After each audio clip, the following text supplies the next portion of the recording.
Good morning. Good morning. Good morning. Good morning. I'm so glad you're here with us for Stroke of Genius. This show is all about helping people that are either disabled or their caregivers in order to help their caregivers to understand what it is that their disabled person that they're taking care of really wants. Because we're not always able to have conversations with our caregivers when we're going through that. So this is a really tough show to be able to understand, to know what it is that is going on with the person that's disabled. Well, I'll tell you, you all know my story. I think you have a good idea of the story, but I'm going to recap a little bit of it. So in 2011, I went blind. I went blind because of a cavernous malformation in my brainstem. A cavernous malformation, or a cav mal, if you will. It's a malformed blood vessel that can form anywhere in your body. Mine just happened to have formed in my brainstem, and it bled. It bled, putting pressure on the nerves that control my vision. So I went blind. I was blind at the age of 43. My wife knew what I was. She knew who I was. She knew what I was doing at the time that I went blind. I was an IT sales guy. That's all I've ever known, was being in IT sales, information technology sales, if you will. So that IT sales guy in me, I just wanted to keep going. I knew I needed to be positive because that was how I was going to get through. And I just wanted to keep going. I just wanted to keep doing what I was doing. So that's why I started down the path of just going out and making sales calls. I would have both eyes closed, but I would raise one eye open with my finger if I wanted to be able to see anything, because my eyelids neither one of my eyelids worked at that time. Now, at least I have one that's back. How do you do that? How do you go through a meeting with someone? How do you go in and check in and talk to the secretary or the administrator there that's or the guard shack, that's allowing people in? How do you have that conversation with someone when you can't even see? And then when you're waiting, what do? Do you try to look at your phone? You can't see your phone. Do you do something else? You can't read a paper. I mean, it was a tough thing to go through, but I had a wife who was incredible. She was an incredible caregiver, and that caregiver, her personality, her expectation, her givingness was off the charts. Because when I went in, she actually drove me to my sales calls. In IT sales, you make a lot of sales calls, and you have to go around to a lot of different businesses. And for me, going around the city, that wasn't something that I could do on my own. So I would have to ask her to take me out and take me on sales calls. Now, she was working a part-time job at the time, so she just got some time off. But how did I do that, or how did she do that, for one? I mean, it's incredible that she has such a giving heart and she can do that. But then when I got inside the building without her, because she would stay in the car and wait for me for like an hour or more, absolutely incredible. So, and then when I'm there and having these sales calls, talking to people, trying to take notes, trying to lift my eye, trying to watch them, there was a lot going on. And it was difficult, but I was able to get something down. I was able to do something, and to be able to know that I was having an impact on my job and my community. So I continued to do that. And my wife continued to take me to sales calls for 6 months. She did that for me until I had my driver's license back. But I'll tell you, there was something in her that allowed her to do that for me. Now, not all married couples are automatic that they would just do that for their spouse. Not all married couples are of that same personality, that same consistency, that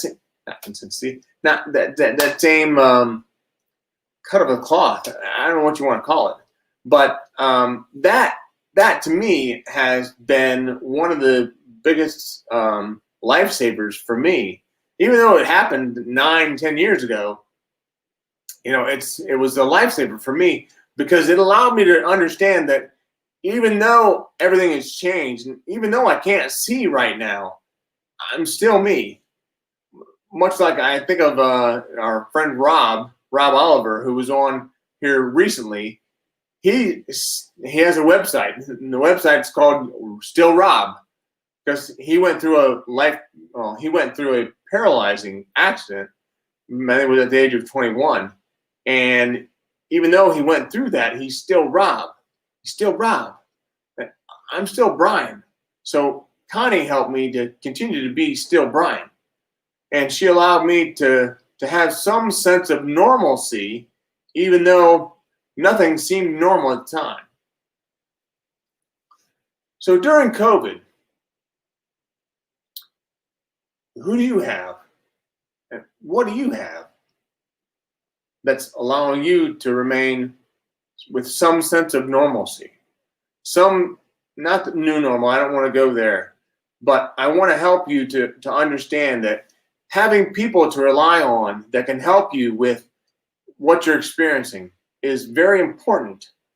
I got an email last night from someone who said, things just aren't going very well, and I need your help. So I'm going to help her. I want to help you too.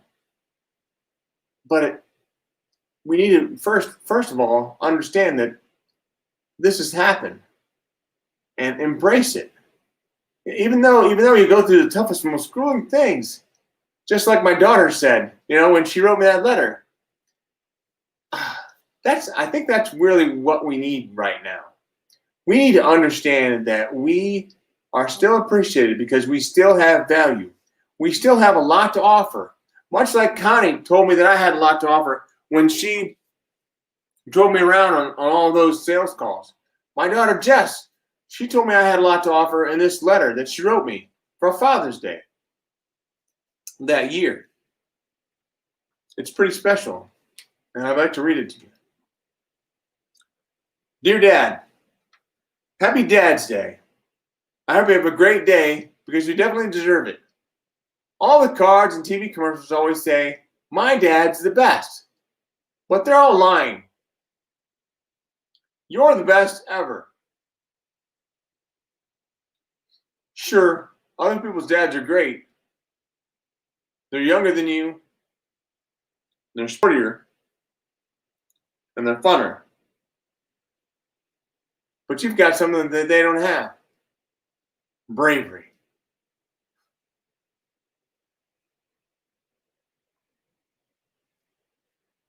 Even after everything you've been through, you still get out of bed in the morning. You still joke around, and you still go out and play with us and cook on the grill, even though you only have half one good eye.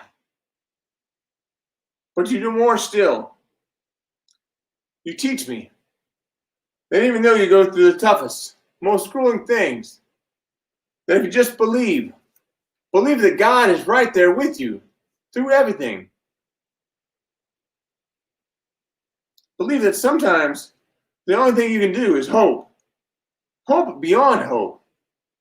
Then maybe, just maybe, you'll make it out alive. Not always unscathed, but alive. And give me that hope, that sense of belief.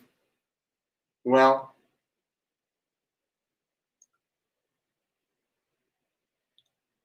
I'd take that over a dad with two good eyes any day. Love, love, love, love, love. Jess.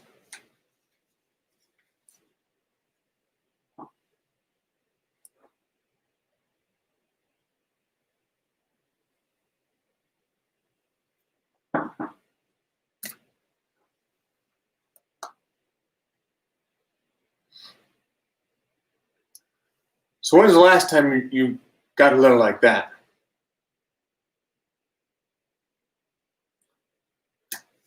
I got a better question. When was the last time you wrote a letter like that? That letter can change a lot of lives. That letter has changed lots of lives all across the country.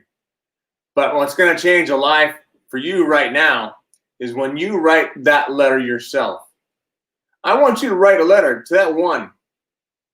You know the one person that really helped you to understand that you can go from this to this and go forward, whether it's a high school coach or a teacher, a friend, a spouse, a mentor, whatever it is.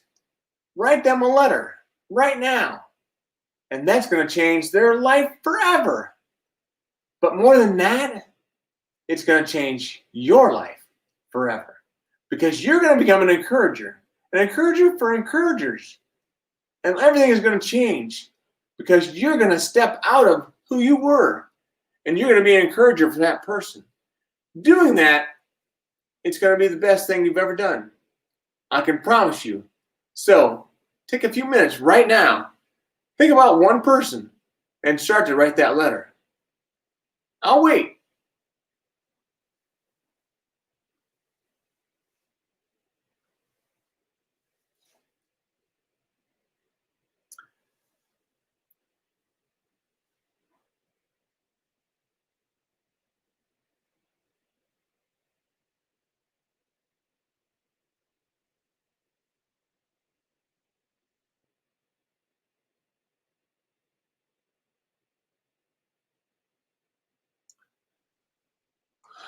Well, there you go.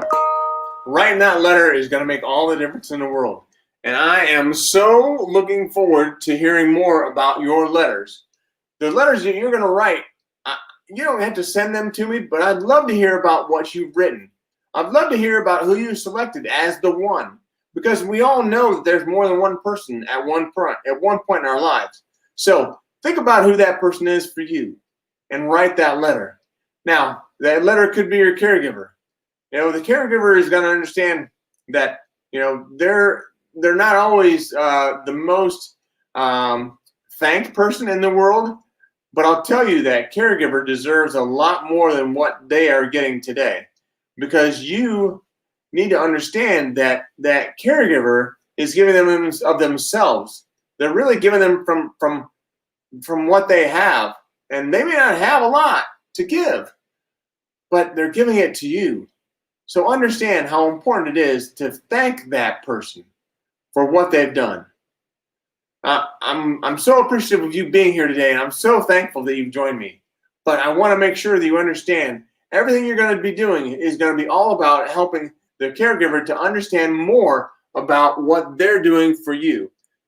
And let's see who all has joined us here in the comments. John Millen.